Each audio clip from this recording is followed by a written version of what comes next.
جب تمہارے پروردگار نے فرشتوں سے کہا کہ میں مٹی سے انسان بنانے والا ہوں، جب میں اس کو درست کر لوں اور اس میں اپنی روح پھونک دوں تو اس کے آگے سجدے میں گر پڑنا۔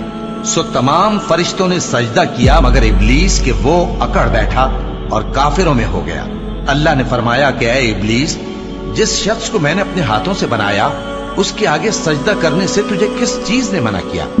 کیا تو غرور میں آ گیا یا اونچے درجے والوں میں تھا؟ بولا کہ میں اس سے بہتر ہوں کہ تو نے مجھ کو آگ سے پیدا کیا اور اسے مٹی سے بنایا۔ فرمایا بس یہاں سے نکل جا، تو مردود ہے اور تجھ پر قیامت کے دن تک میری لعنت پڑتی رہے گی۔ کہنے لگا کہ میرے پروردگار، اچھا تو مجھے اس روز تک کہ لوگ اٹھائے جائیں مہلت دے۔ فرمایا کہ تجھ کو مہلت دی جاتی ہے اس روز تک جس کا وقت مقرر ہے۔ کہنے لگا کہ مجھے تیری عزت کی قسم، میں ان سب کو بہکاتا رہوں گا سوائے ان کے جو تیرے چنے ہوئے بندے ہیں۔ فرمایا ٹھیک ہے، اور میں ٹھیک ہی کہتا ہوں کہ میں تجھ سے اور جو ان میں سے تیری پیروی کریں گے سب سے جہنم کو بھر دوں گا۔ اے پیغمبر، کہہ دو کہ میں تم سے اس کا صلہ نہیں مانگتا اور نہ میں بناوٹ کرنے والوں میں ہوں۔